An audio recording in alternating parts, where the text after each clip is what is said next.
Assalamualaikum warahmatullahi wabarakatuh. Selamat pagi abang kakak. Jumpa lagi dengan saya, Miss Erlinawati. Oke abang kakak, masih di tema 3 makanan sehat. Subtema 1, bagaimana tubuh kita mengolah makanan. Pembelajaran keempat, 5 dan 6.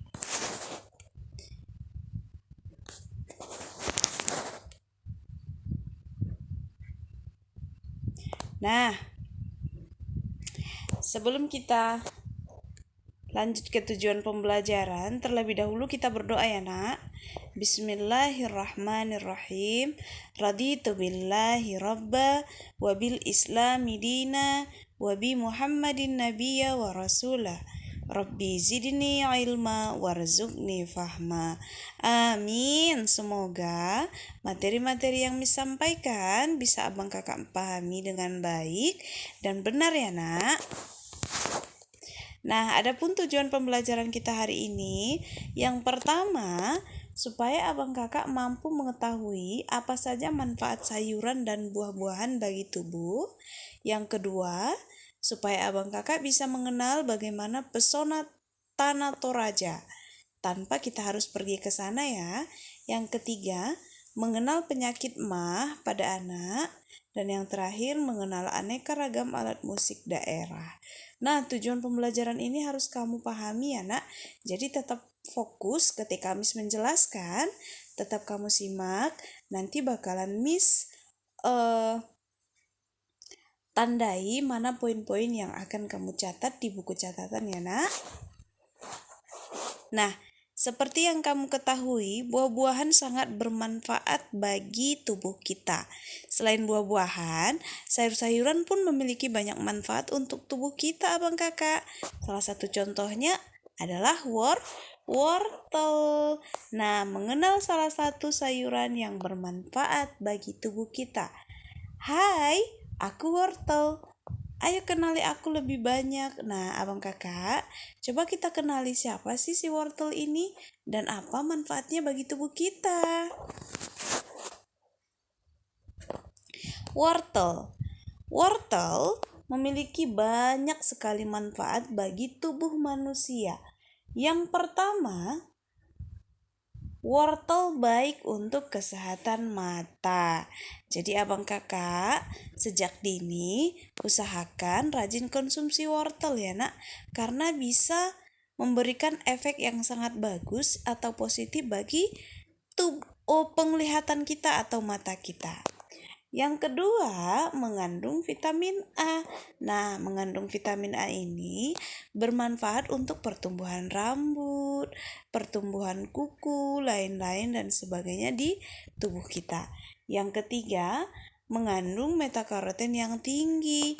Yang keempat, dapat dikonsumsi sebagai lalapan.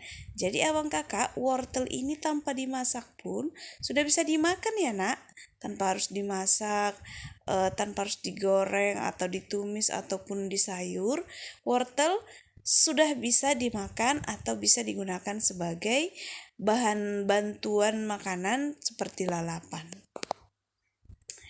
Ya, yang kelima, dapat disajikan sebagai jus. Nah, sangat enak sekali ya.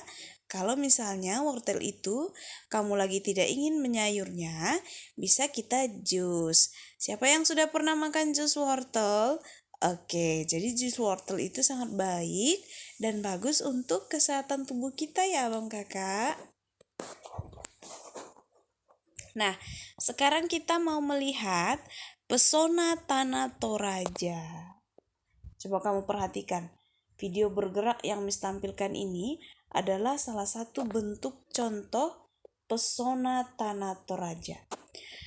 Tanah Toraja sebagai salah satu tempat yang terindah di Indonesia. Tanah Toraja terletak di Sulawesi Selatan, abang kakak, yang menyimpan begitu banyak pesona alam dan adat istiadat yang unik dan sangat menarik untuk dinikmati. Berkat kekayaan budayanya yang luar biasa, Tanah Toraja bahkan dimasukkan ke dalam daftar sementara warisan dunia oleh UNESCO di tahun 2004. Nah, kenapa sih Miss kok bisa masuk sebagai warisan dunia di UNESCO pada tahun 2004? Karena Tanah Toraja ini memiliki keunikan dan adat istiadat yang mereka masih gunakan sampai sekarang. Salah satu contohnya adalah sebuah upacara kematian yang dinamakan Rambu Solo. Jadi salah satu adat istiadat di Tanah Toraja masyarakatnya, kalau misalnya ada orang yang meninggal dunia, mereka akan memakamkan mayat tersebut dengan tata cara perayaan atau upacara kematian yang disebut dengan Rambu Solo. Nah, apa sih Rambu Solo ini? Rambu Solo merupakan upacara pengantaran sanak keluarga yang telah meninggal dunia ke alam baka. Upacara ini biasanya dilangsungkan secara meriah abang kakak selama berhari-hari serta melibatkan seluruh penduduk desa. Jadi diarak jasad sanak atau keluarga yang sudah meninggal itu sampai ke pemakaman. Tapi pada masyarakat Tanah Toraja, mereka menganggapnya itu mereka mengantar mayit atau mayat jenazah keluarga mereka sampai ke alam baka. Itu dia ya nak. Nah, sekarang kita akan mengenal penyakit MAH pada anak. Banyak orang berpikir bahwa penyakit MAH hanya bisa diderita oleh orang dewasa. Ternyata anak-anak pun bisa terkena MAH. Hati-hati.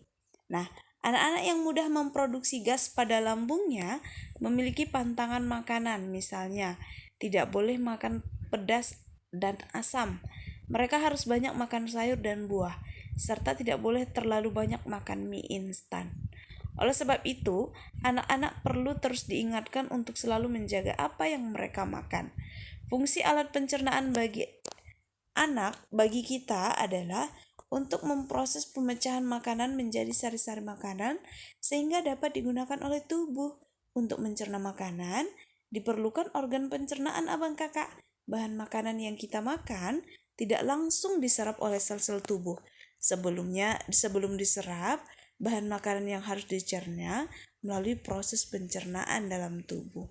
Jadi intinya untuk kamu disarankan jangan terlalu banyak memakan makanan yang pedas, makan makanan yang asam, dan perbanyaklah makan sayur-sayuran serta buah. Dan jangan terlalu sering mengkonsumsi mie instan. Siapa yang suka makan bakso, mie sop, super mie, indomie, mie sedap? Nah, dikurangi ya nak, karena bisa memacu penyakit MAH pada kita. Oke, itu dia ya. Nah, sekarang kita akan melihat aneka ragam alat musik daerah. Nah, jangan hanya daerah-daerah luar seperti Korea kita tahu musiknya, tapi di daerah kita tidak tahu. Nah, itu perlu kita robah ya nak. Kita harus mengenal juga alat musik yang ada di Indonesia atau di negara kita sendiri. Oke, yang pertama adalah angklung. Angklung ini adalah salah satu alat musik tradisional yang berasal dari Jawa Barat. Yang kedua gamelan. Gamelan ini berasal dari Pulau Jawa. Yang ketiga sasando. Sasando ini berasal dari Papua atau NTT. Yang keempat adalah kecapi. Kecapi ini biasanya digunakan alat musik oleh orang Sunda. Nah, itu dia ya. Kalau angklung dari Jawa Barat, gamelan dari Pulau Jawa, sasando dari NTT atau Papua, dan kecapi dari Sunda.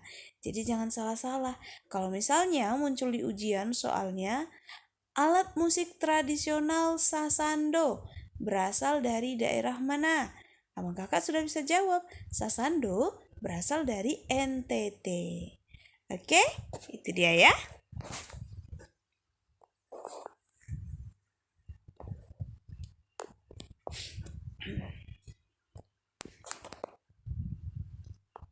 Nah, sebelum kita tutup pertemuan kita, abang kakak, ternyata di dalam Al-Quran surah Al-Hujarat ayat 13, Allah sudah menjelaskan Ya ayuhan nas inna khalaqnakum man dzakaran wa unsa wa ja'alnakum su'uban wa qabain la lita'arafu la lita'arafu.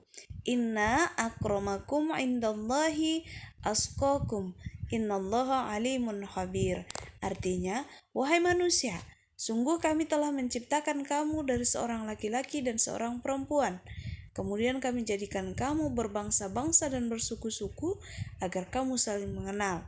Sesungguhnya yang paling mulia di antara kamu di sisi Allah ialah orang yang paling bertakwa. Sungguh Allah Maha Mengetahui dan Maha Teliti. Nah, itu dia materi pembelajaran kita hari ini, abang kakak. See you in next video. Terima kasih banyak sudah ditonton video pembelajaran kita hari ini. Miss harapkan abang kakak bisa memahaminya dengan baik ya nak. Saran Miss, jaga kesehatan, tetap konsumsi makanan-makanan yang sehat, perbanyak minum air putih, kemudian pakai masker ketika keluar rumah, dan jangan lupa laksanakan sholat 5 waktu. Oke, terima kasih banyak. Miss tutup. Assalamualaikum warahmatullahi wabarakatuh.